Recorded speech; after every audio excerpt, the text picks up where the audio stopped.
Hello and welcome. Today we will talk about Chapter 5, Ethical Decision Making.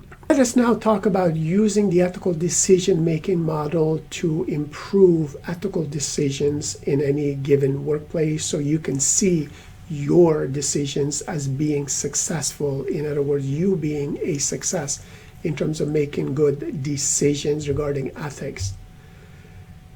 The ethics decision-making framework cannot tell you if a business decision is ethical or unethical, but it does provide you some insights in knowledge about a typical ethical decision-making process in business organizations.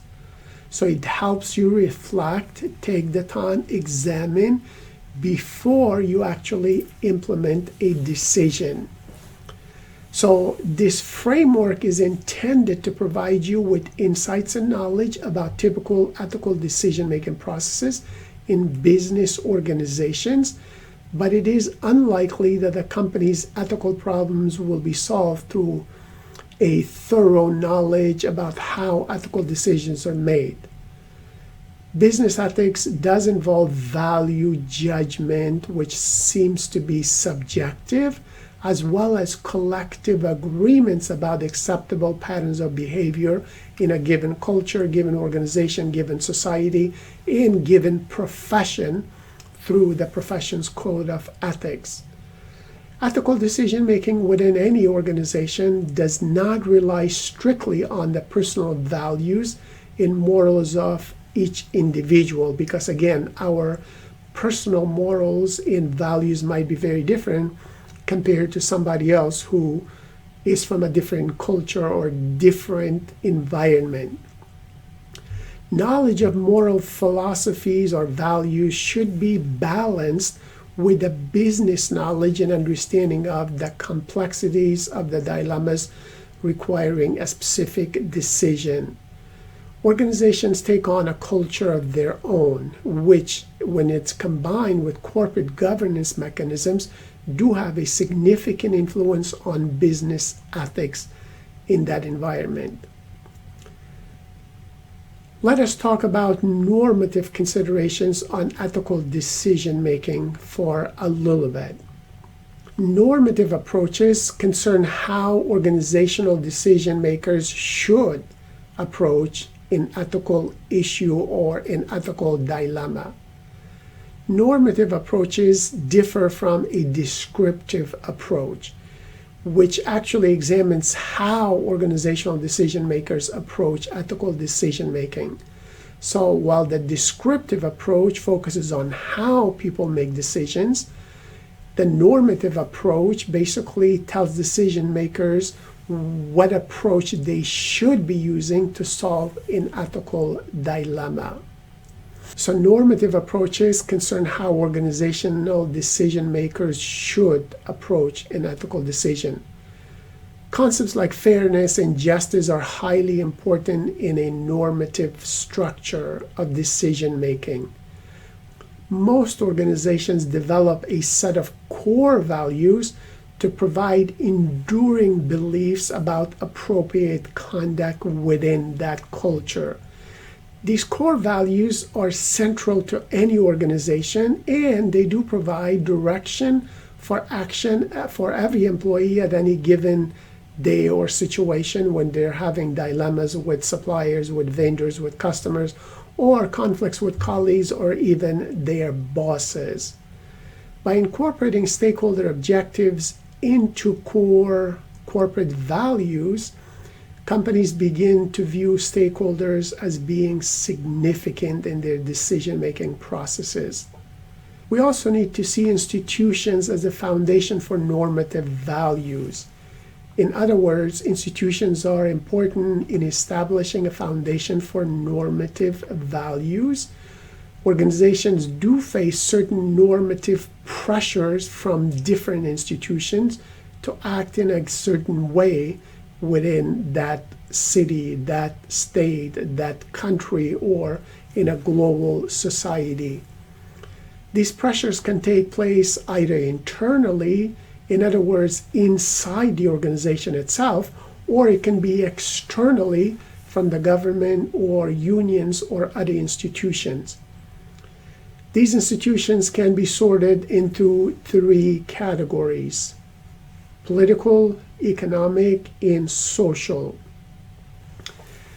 Political institutions influence the development of values, as organizations must comply with various types of institutional norms and belief systems in order for them to succeed and be a sustainable business. Political influences can also take place within the organization. Sometimes you've heard of the backstabbing or the politics that go on in an organization. An ethical organization has policies and rules in place to determine appropriate behavior given any, obviously, decision that they make, whether it is politically motivated or not. These policies and rules in place is basically driven through the compliance component of an organization's culture. Failure to abide by the corporate policies or rules results in disciplinary action. Sometimes people are terminated immediately. At other times, they're given a warning and then progressively punished more severely if the behavior of misconduct is repeated. Normative business ethics takes into account the political realities that exert influence outside of the legal realm in the form of industry standards.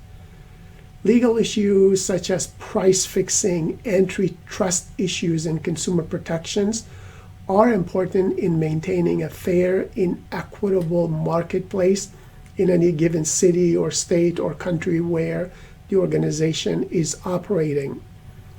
Because of their impact on the economy, these issues must be major considerations for businesses and managers when they're making ethical decisions. Competition also affects how a company operates, as well as the risks employees take for the good of the firm. The amount of competition in any industry can be determined and described according to many factors, including the fact that there are barriers to entry into any industry.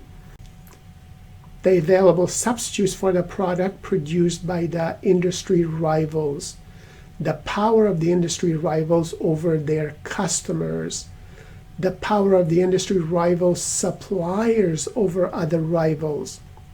So these factors that were discussed by Michael Porter, hopefully you'll study this in a strategy course in terms of how to basically do an assessment of the environment and various forces that impact all of the organizational managers with all these pressures and decisions that they have to make.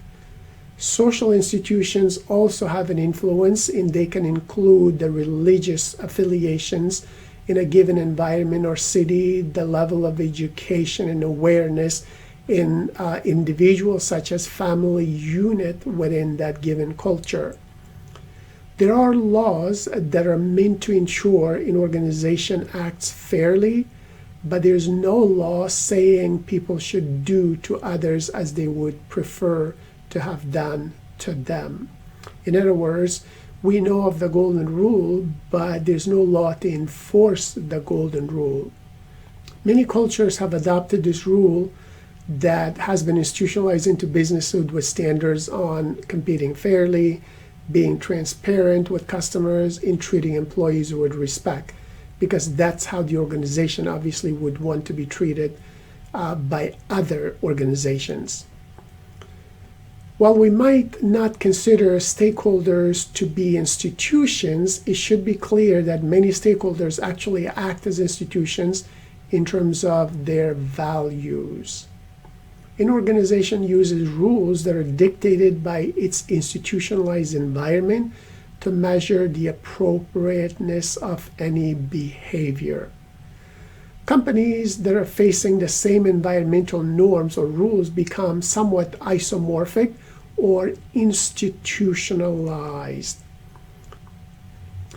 We know that while the shared industry values do promote organizational effectiveness when they're linked to your specific goals, it can also hinder effectiveness if more efficient means of organization and structure are avoided in exchange for stability. You see, there's a risk that organizations might sacrifice new ideas or methodologies in order to be more acceptable within the industry or by their employees or by their shareholders or other relevant stakeholders. So this can limit innovativeness as well as the productivity of the company. It is important that a company does not stray too far from industry norms and values that it creates stakeholder concerns, because many shareholders might withdraw their funds and invest it elsewhere. When values from political, from economic, and from social institutions are embedded into the organizational culture to provide incentives for appropriate behavior, these organizations tend to act more socially responsible. Let us talk a little bit about implementing the principles and core values in ethical decision-making process. Political, economic, and social institutions help companies determine their principles and values for what seems to be appropriate conduct at any given time. Principles and values are important normative considerations in ethical decision-making. The philosopher known as John Rawls was one of the most influential philosophers in his research on how principles support the concept of justice. John Rawls discussed the veil of ignorance. The veil of ignorance is basically a thought experiment which examines how a person or people would formulate their principles if they did not know what their future position in society would be. John Rawls identifies certain principles that would not necessarily bias by a person's social position. In other words, how much power you have right now, how rich you are, how poor you are, what society you're basically born in, how tall you are, what your gender is, and so on. The liberty principle, also known as the equality principle, states that each person has basic rights that are compatible to the basic liberties of others in the society. The difference principle states that economic and social equalities or inequalities should be arranged to provide the most benefit to the least advantaged individuals of our society. Companies take basic principles and translate them into their core values in order to help employees with their day-to-day decision making. Core values provide the abstract ideals that are distinct from individual values and daily operational procedures. Companies do have core values. If you look at Marriott's core values, they basically have emphasized at least these 5 over the past decades. Put people first. So put people first to me basically means instead of profits, you always take care of your people first. We don't want to get the safety of our workers or customers to be in jeopardy. Therefore, we would put people first and then focus on other priorities. Second, pursue excellence. Anything that does not meet excellence obviously is not good enough. Third, embrace change. If we keep doing things the same way as we've always done them, when there's actually a new way of doing it, that means we're not living according to this core value of change. Number 4, act with integrity. If we emphasize integrity about our managers are not living according to that, or their behavior is in total opposite of what we consider to be integrity, then that would not be a good culture. So act with integrity means we have to provide some training, some definitions, some simulations, and we need to expect all managers and leaders to role model it. And number 5, serve our world. So within the Marriott, obviously, that means when it comes to serving the world, it means those who actually go and stay with Marriott as customers, as well as the rest of the employees who depend on a specific worker at a given location. Do you believe in these values? If you were a manager for Marriott, would you emphasize these values? Could you live according to them? Because if you cannot live according to these values that you see for Marriott, and they're not in alignment with your personal values, then your values and the company values would be in conflict.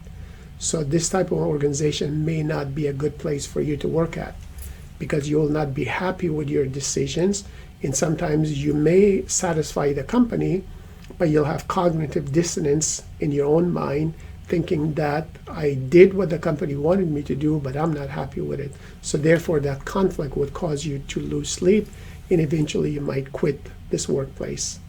So it's important to make sure your values are aligned with that of the organization's values, so you'll be happy, your bosses will be happy, and obviously the organization and society will be a happier place. Value practices seem to evolve, and they are translated into normative definitions of ethical or unethical.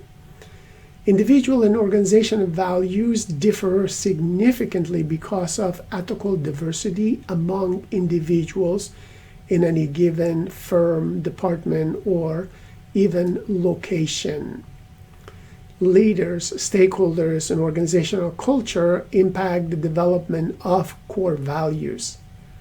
A firm's core values provide a blueprint for the firm's purpose, as well as how it views ethical decision making and prioritizes certain stakeholders. Remember that ethical behavior is a skill.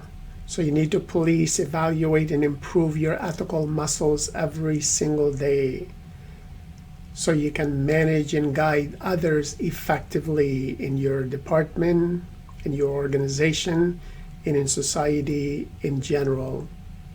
Good luck.